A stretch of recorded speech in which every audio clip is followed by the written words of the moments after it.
25 seconds away. So we'll just start the story differently. So one of my students was driving along in the car with her kid, 2-3-year-old little bitty baby toddler, like picture a little one. And she said they were driving along in the car and she wasn't paying attention, but as they went by, they passed a billboard that looked a little something like 3, 2, 1, 0. A little something like this.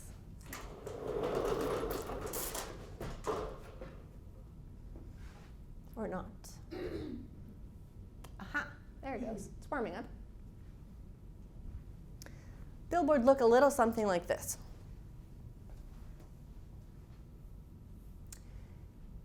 And what happened was, as they were driving, the kid called out, "Hey, Mommy, isn't that backwards?" Just on the fly, little kid.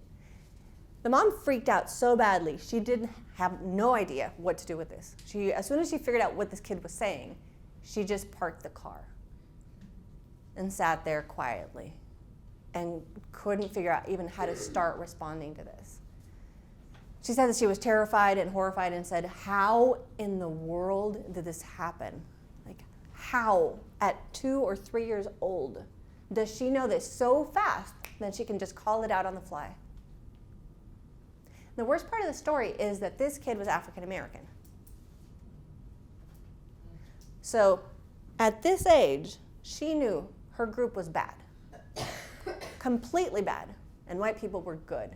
And she knew it so fast she could call it out.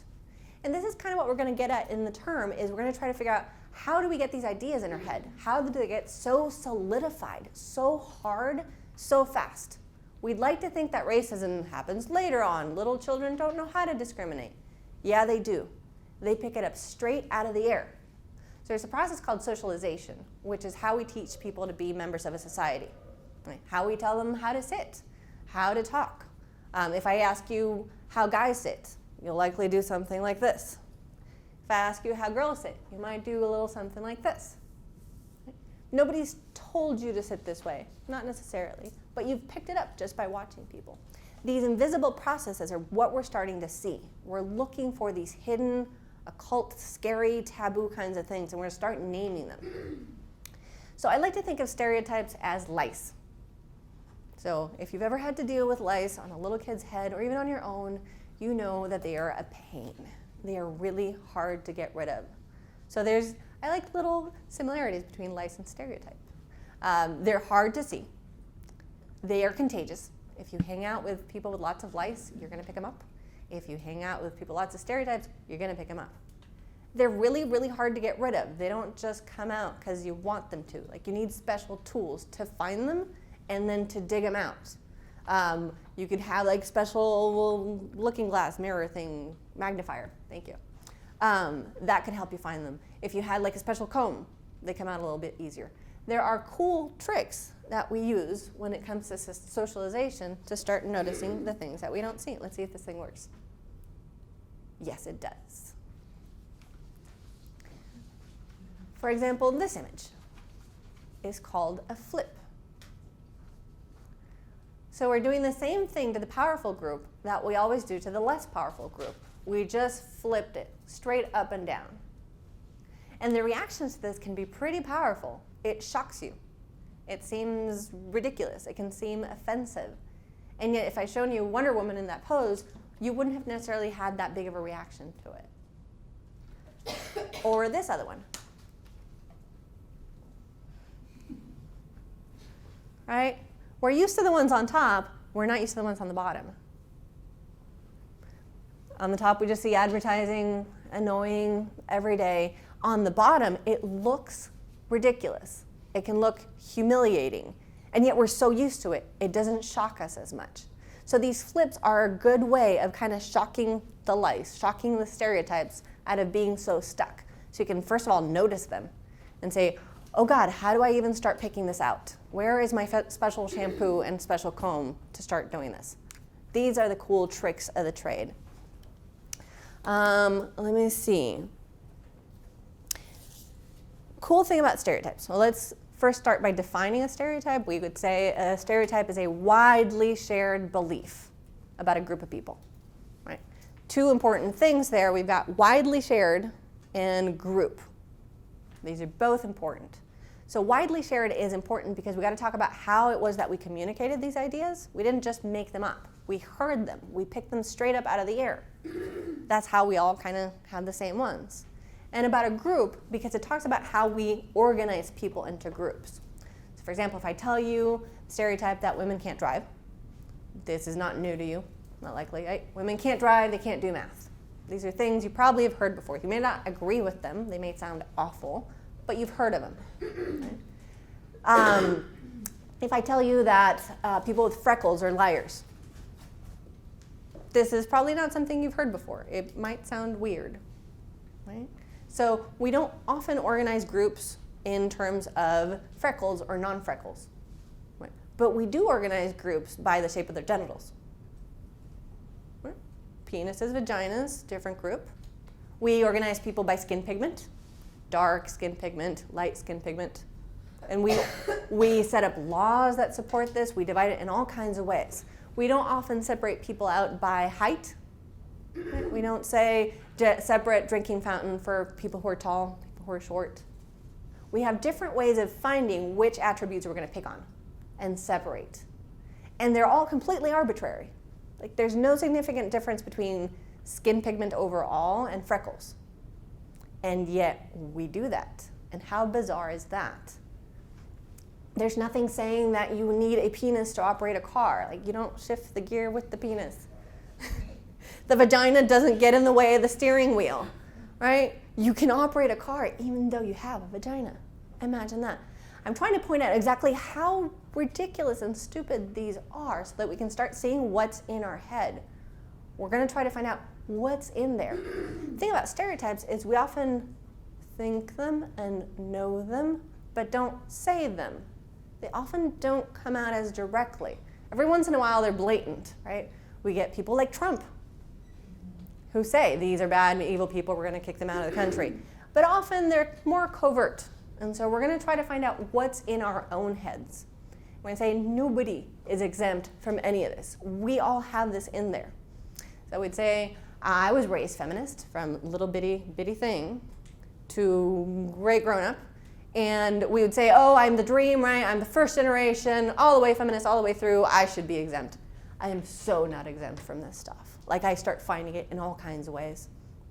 My favorite story is from when my grandfather died at about 14. There's a Costa Rican tradition in which you have people over the house for like 9 days after the death. And there's a whole thing, and there's lots of food involved and lots of groups of people. So for these events, my mom and I were cooking stuff, and so we made like 3 dishes to bring to the house, and my brother baked a cake, and everybody oohed and awed over the cake. They were just floored.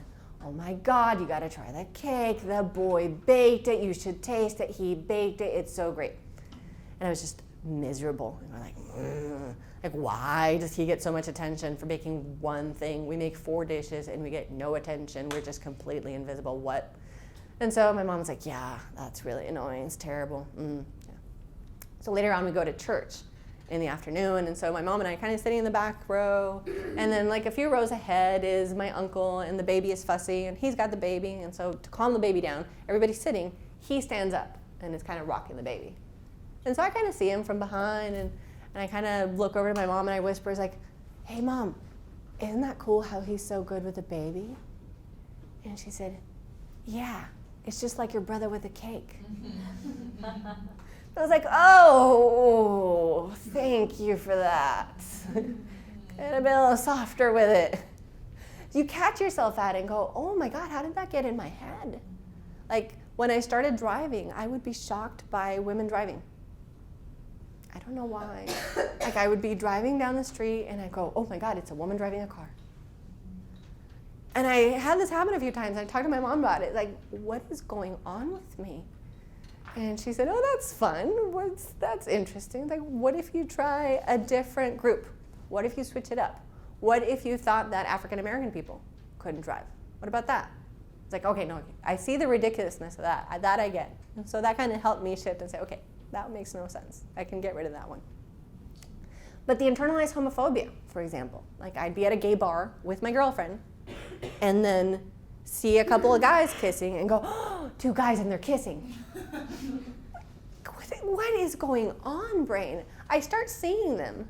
And this is one of the most important things, is that you start finding them in there. And you got to be ready to look for them because they're there. And if you try to cover it up and say, no, I am enlightened, I am above this, this doesn't affect me in any way, I am exempt, then you're going to act it out.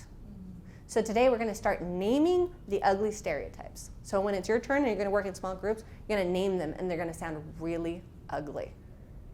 We're going to know that they're already in there, you're just not used to saying them out loud.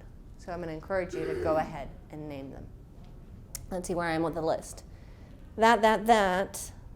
Okay, stereotypes. One way to think about them is to reduce people into like a cartoon, like one single characteristic of themselves.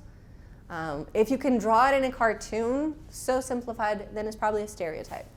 You take away people's complexity. You think of them as only soft and sweet and nurturing and kind, or only lazy and dumb and slobs, right?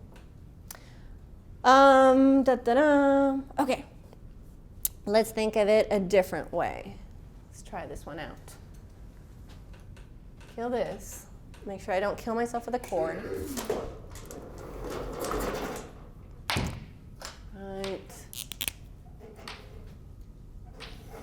All right, so this exercise, let's see.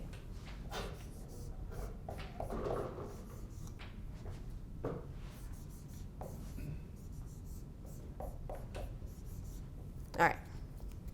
This exercise often works better when I have a bigger crowd and a more diverse crowd.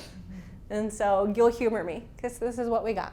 And so I'm going to say, to all the men in the room, all of you present here, can you tell me some of the things that you do almost every day to stay safe from sexual assault and sexual harassment? What kind of things do you do pretty often, multiple times a week? We stall and we wait, and nobody says much of anything. We hear dead silence, and I usually let it stew for a while until people get uncomfortable. Every once in a while, somebody calls out and says, nothing. I once had somebody say, it's like, we live on Earth, maybe if we were Martians, so nothing. And my favorite one was one of the students who said, I don't have to think about it. We'll just put that up there.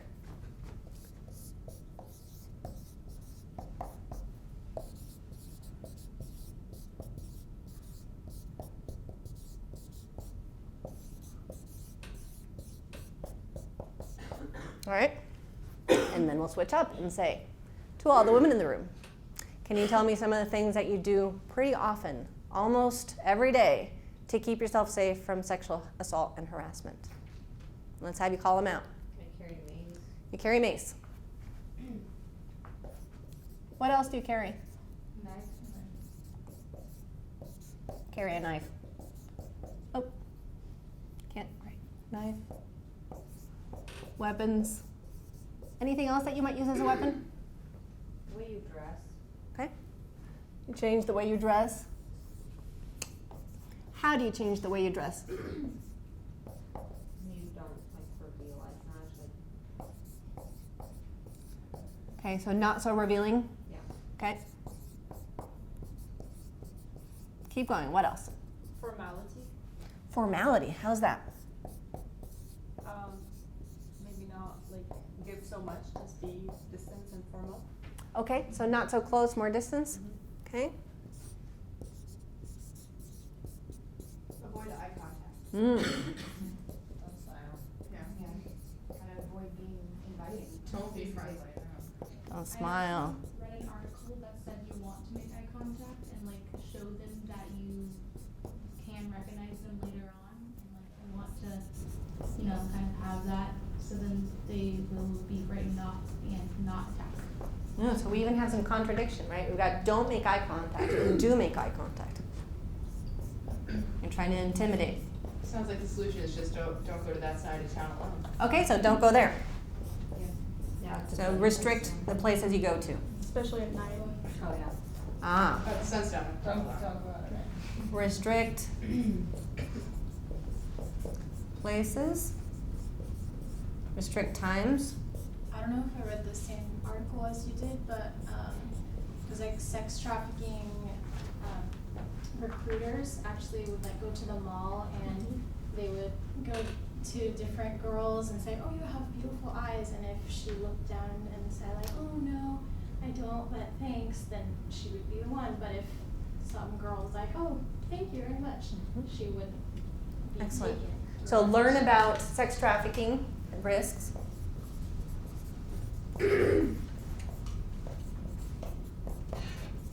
Keep calling them out. Don't be distracted. Again, Don't be distracted. don't be distracted. Be alert. Part of the alert, I was taught how to use things around you as weapons, such as like holding your keys in a specific way.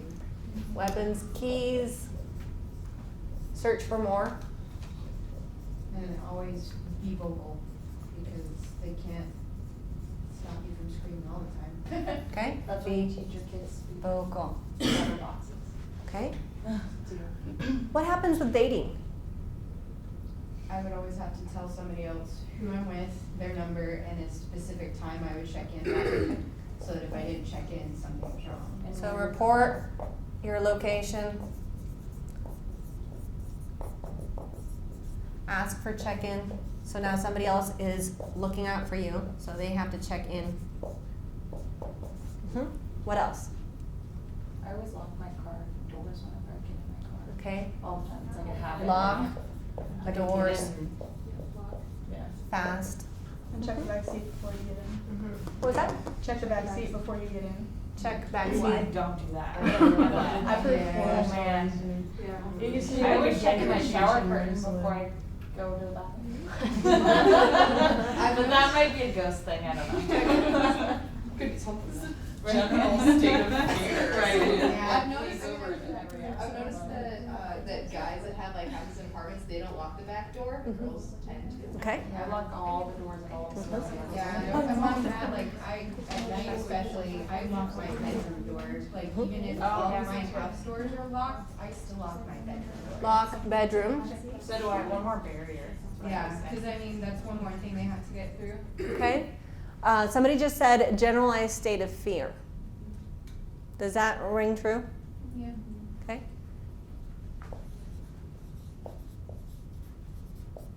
And distrust. Yeah. Fear, distrust. Okay, I'm gonna stop because I ran out of space.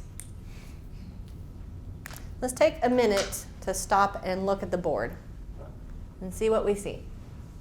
Sad thing is, we probably could fill it up twice as much. Yep, we could fill it up all the way to the end. We can. I haven't even asked you about who you'll go out with and where you'll go and what you'll do on a first date. I could keep you going for hours. So on one side we have, I don't have to think about it. And on the other side we have way too much.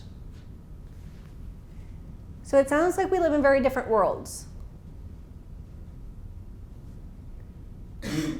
The thing about it is, we've been taught to do this so automatically that in many cases we're not even aware of it.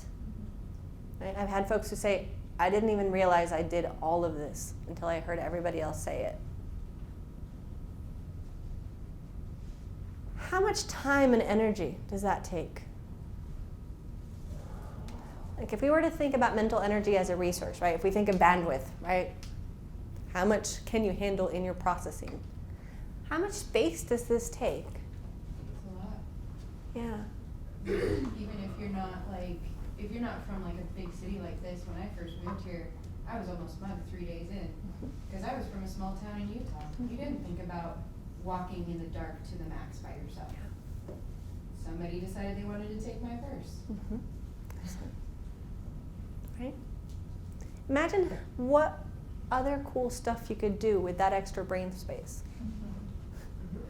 Like imagine if you got to use all that bandwidth, all that cognitive processing for other stuff. Just something else. Learn a language. What other cool new things would you rather do with your brain than this? And that's just the brain space, let alone the things you don't get to do. Like imagine if you got offered the most amazing job ever that was incredible, but it required you to take public transportation at 3 in the morning. by myself. Chelsea, go ahead. So like I know that men don't really have to worry about like women sexually assaulting them, but I have talked to guys who do worry about men doing it to them. Excellent. And they do like always have to be on alert Mhm. about things, and like I've noticed like my guy friends when I'm with them, they are on alert about everything and like paranoid about things. So like I mean like I don't really have to think about it. I don't know what's on his mind, but I know other people do have things on their mind. Absolutely. And so we're starting super simplified, right? We start even with 2 categories, men and women, and we're going to complicate this a lot more. Not all men, not all women. It's different. But broad patterns do hold this way. There are some men who specifically don't have this kind of protection. Anybody want to take a guess at what the patterns usually say? The men who need to worry about sexual assault. Sexual assault, not being mugged. Sexual assault specifically. Is it usually men in the gay community? Mm-hmm. Right? Anybody who's not conforming to the gender norms. Often trans men, gay men, trans women are often as worried or more as we are. So I like this exercise because it lets us see how hard it is to see the world from the other side. We've had to learn all these rules just to stay safe. We need to know these. They don't need to know them as much, right? Imagine the difference between being a pedestrian and being in a car. If the person in the car makes a mistake, they'll be very well protected by that box they're traveling in. If the person walking on the street makes a mistake, they're more likely to end up dead.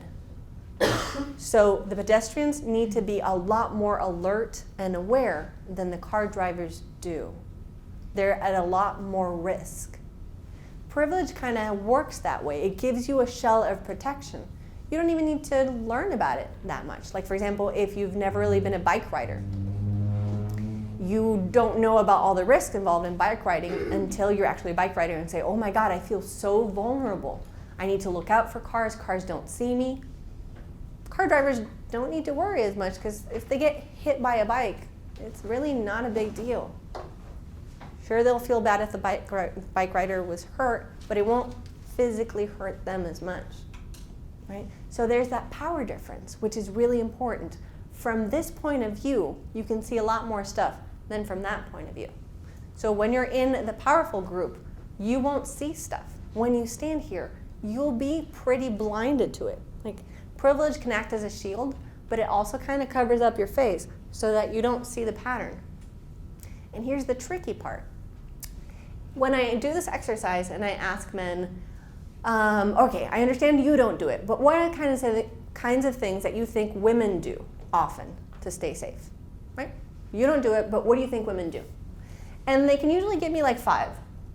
They could say, maybe they'll say, don't, like, we didn't even have that one, don't leave your drink sitting out, or call a buddy, or don't go alone, or don't go out late. They might say a few of them, but they can't give me 70.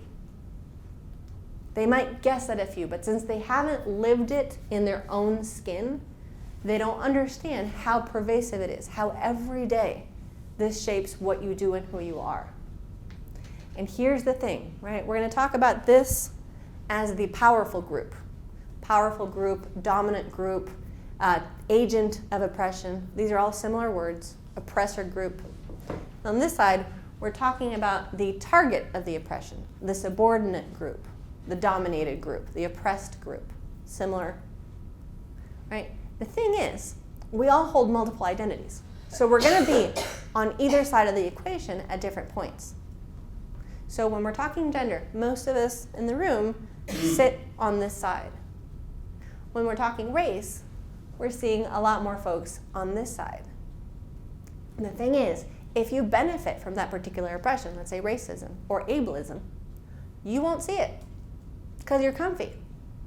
If I ask you how many steps you had to walk up and down to get to this classroom, it's not very likely that most of you will know, or what kind of route you have to take to get into this classroom, because you haven't had to think about your mobility very much.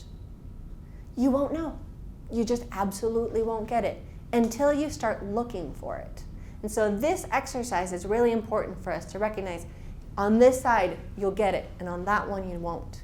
Because just like we want men to understand what it's like to live under the threat of sexual violence in a generalized state of fear, we're going to need you to understand what it's like to live under threat of racist violence.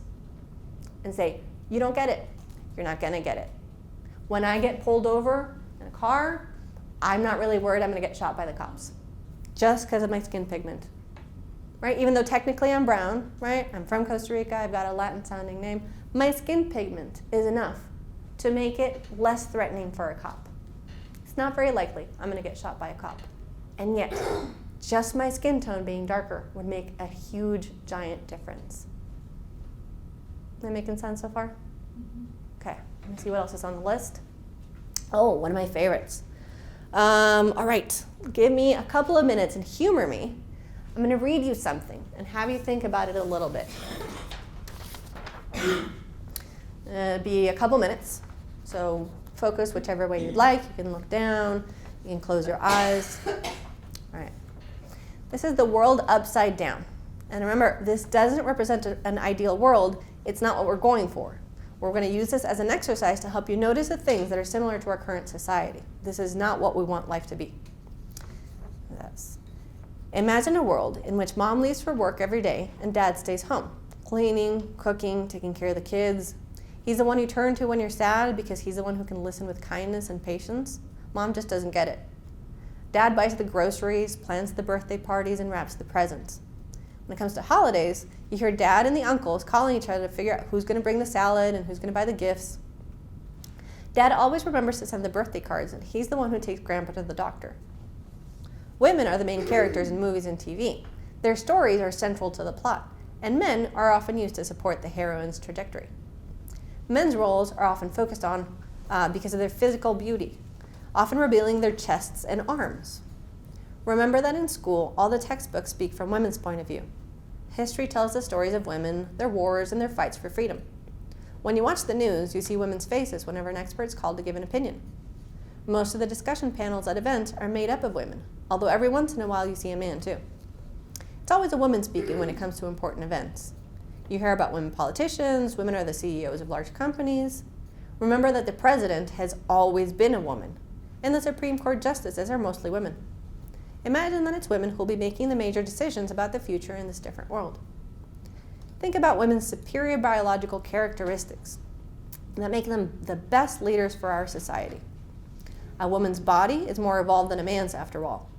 Her body is freer of hair. It's an important characteristic that differentiates her from the primates, whereas the man, who's much more hairy, is closest to the monkeys from which he descends. When we consider reproductive organs, which are crucial to the survival of the species, women's organs are more compact and well protected, representing perfection in design. In contrast, men's reproductive organs are exposed and fragile. This requires them to be sheltered and protected. Testicles are very delicate, subject to excruciating pain when they receive even the smallest hit. Nature has given men very sensitive organs to signal to them that they must avoid risk by not running or exerting themselves physically. Men's vulnerability is nature's reminder to our society that men must be protected in order to ensure the continuation of the human race. In addition, it's scientifically proven that men have less resistance to pain and stress and that they have a shorter lifespan than women. Their vulnerability clearly requires sheltering. These biological characteristics make the men natural caretakers. They're the best suited for caring for children and the elderly because their need for stillness and quiet gives them the patience and compassion that are necessary for caretaking. Men, whose natural roles are as husbands and fathers, find fulfillment in nurturing children and making the home a refuge for the family. This is only natural to balance the role of the woman, who devotes her entire body to the human race during pregnancy and who devotes her intellectual powers to ensuring the progress of society. In the world that we're imagining, girls are raised as free and self-confident. They play, they run, climb trees, take risks with the encouragement of all the adults around them. The family puts a priority on the physical and intellectual development of girls since they're the ones who ultimately will be responsible for the future of our society. Boys, on the other hand, are raised to be timid and obedient. They're encouraged to play quiet games in the home, which will prepare them for their life as caretakers of the family. From an early age, they're expected to help their father. They learn to look up to women, to try to please and care for them. They're taught to become the mirror in which the strength of women can be reflected. All right, Let's have some reactions to this. I heard some laughs as I was going. Familiar at all? Yeah. I feel like if you would change the pronouns around, it's something I've probably heard more than once in Sunday school. Yeah. This is not new. It just sounds really weird. Also kind of exciting. Kind of exciting. How's that? Like if the roles were reversed, how interesting that role would be. Interesting. It's interesting to imagine it very differently. Did anything really weird you out? Was there something really hard to picture? It's like that movie or that video that you had us watch. Aha. That I was really sad for the guy, Yeah. but I wouldn't, and if it was reversed, I wouldn't have thought that way, Yeah. because it's just so normal. Just so normal. Yeah. We've just gotten so used to it. We get numb. I had a hard time picturing the president always having been a woman. She's always been a woman. Likely always will be. How about the biology part? I like that part. Yeah? Compact.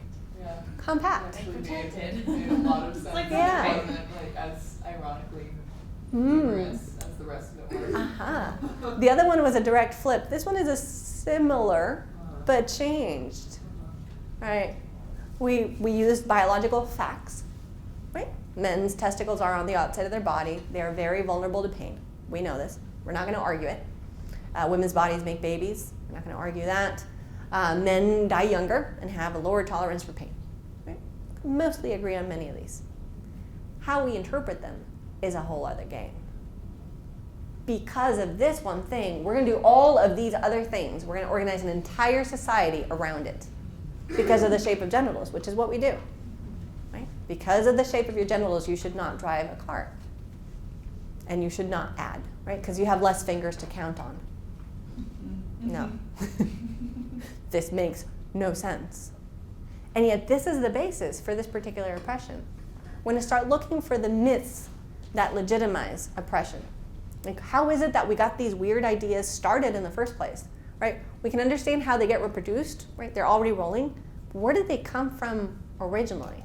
So this is called a legitimizing myth. Legitimizing myths are often based on what we hold to be true and dear. They can be based, for example, on science, which we trust very much as our new God. They can be based on religion. They can be based on nature. These are often typical themes that legitimizing themes can take, legitimizing myths can take. There are some tricky parts to it. So for example, let's see. You can use nature to justify absolutely anything you want. Just a second.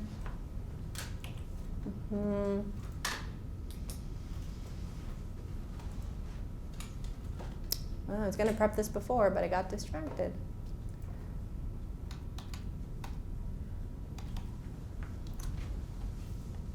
Okay, here it is. All right, so the natural argument. Because it's natural, it is good. That is called the appeal to nature. And it's pretty hard to argue with because of exactly this. Like, we like to think that because we accept the premise, then we gotta accept the whole rest of it, right? If we say men's testicles are very delicate and it's important for reproduction that they be protected. If we accept that, then we gotta accept the whole rest of it, which is they need to be sheltered and not run. That part makes a little less sense. But we'll readily accept to say women's bodies make the babies, therefore, because they made the small infant, now they are responsible for it all the way into adulthood. Say, well, maybe they can make the baby and then somebody else could take care of it, right? Like, you don't change a diaper with your breasts. You change a diaper with your hands. Imagine that anybody with hands could change a diaper. That's kind of radical. We've taken this one thing and then we run with it and come up with all kinds of weird, gnarly stuff to go with it. The nature argument is super tricky because it seems unquestionable, unrefutable. Nature can be used to justify absolutely anything because it's filled with contradictions. So some people say, it's like, well, it's in our nature to cooperate, right? We have the example of the ants and the bees, and they cooperate so well. Or you could say, well, ruthlessness is natural as well, right? Because the shark comes and eats the fish. You could use it to prove pretty much anything you want because it's filled with contradiction. And this happens with science and religion as well. Science has been used to justify some really nasty, gnarly stuff, and it will reverse back on itself in a minute. So for example, the science of brains, psychology, which is where I'm coming from. Psychology was charged with proving how women's brains and people of African descent had more defective brains. And it played a big role in proving this, right? We had all these measurements and these frontal lobes and all these wonderful things and MRIs, and it's changed over the years. So for example, we started out by saying men's brains were better just because they were bigger. And so they had more capacity for abstract thought, so men had to make the decisions. Turns out then they realized that an elephant would be really smart. And then they kind of changed tracks. And you can see this in the history and all the articles that were published. They kind of changed track and said, okay, now it's not the size of the brain, now it's the size of the brain in comparison to the body. Right? Sounds interesting. Until they start measuring and realize that women's brains are bigger in relation to the size of the body. So then they dropped that one really fast. And so then they changed up. And it's changed up over time. And you can find all kinds of good measurements and papers to prove pretty much whatever you want to say. It's filled with contradictions. Imagine that we even found a contradiction right here. You gotta smile, you gotta make eye contact, or then you don't gotta make eye contact. We're filled with contradictions all over the place. Watch out for these legitimizing myths. For example, let's talk religion. Here's a nice visual. Mm-hmm.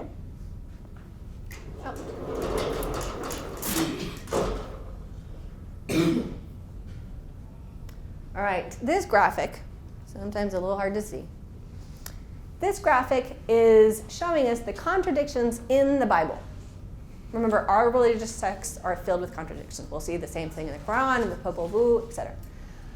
We're seeing page number to page number where it's contradicting itself. Page 1 to 50, page 2 to 500. This is a cool website that helps us visualize this stuff. And so you can use the Bible to justify anything you want.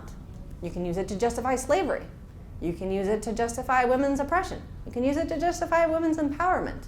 That's the thing about myths. They'll help you rationalize whatever you want to say.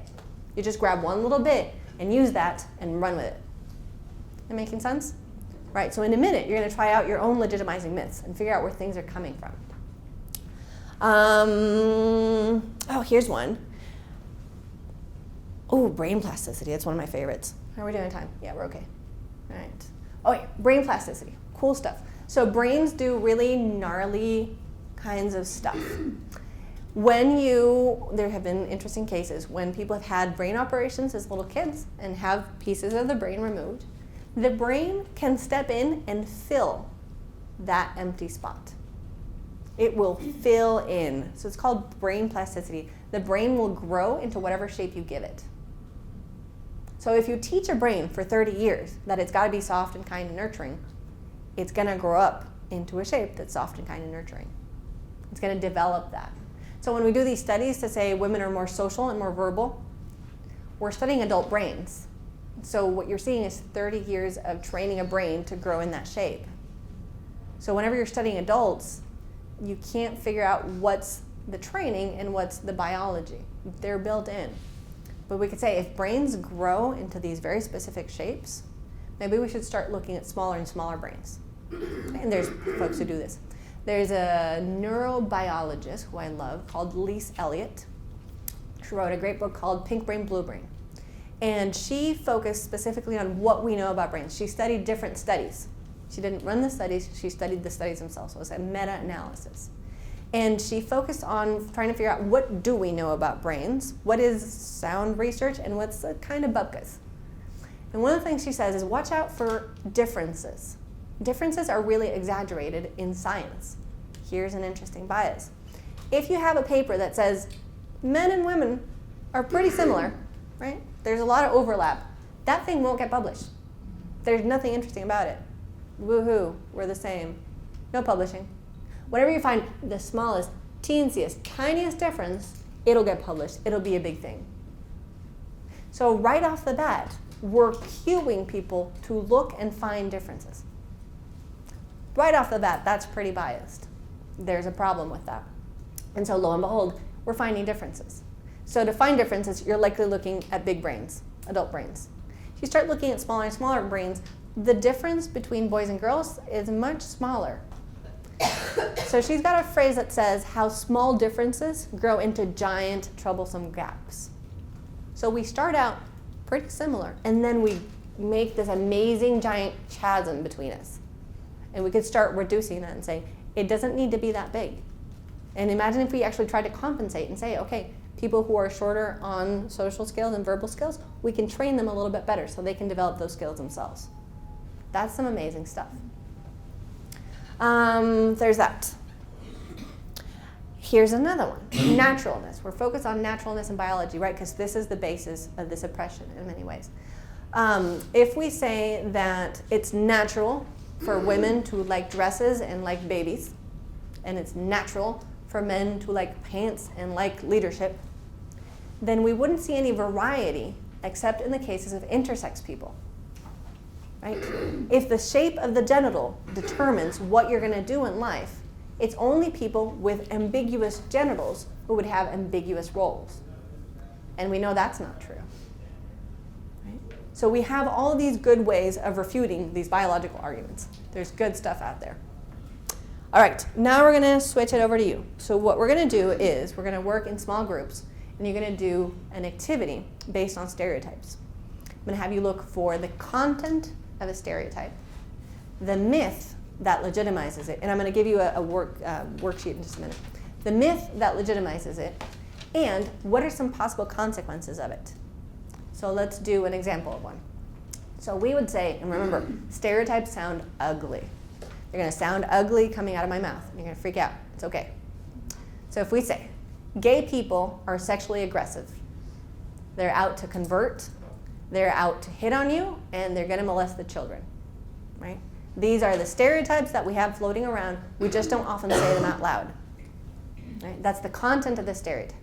We could ask and say, where are these myths coming from? What put this in place? Say, in this one, we have a nice direct correlation. Right? Sometimes we have to go back many, many, many years to figure out when did this start and how did it get so ugly. So when we have consistently multiple religions saying these people are sick and perverted and they're out to touch, we have a lot of structures that get built around this idea. And then we're going to talk consequences. If I have a group of people who I can't trust around children because they're going to molest them, what are some consequences for that? Right? We would say that they're not likely to get hired to teach little children. Right? Or we might say we don't want them around because they scare us. Right? So we're doing the content, the origin, and the consequence of stereotypes. So you're going to break into small groups of 3, and you're each going to get 3 different groups, and you're going to go through the groups and talk about all these things. Right? We're all set. Turn off the camera. Thanks for taping. And we're going to work.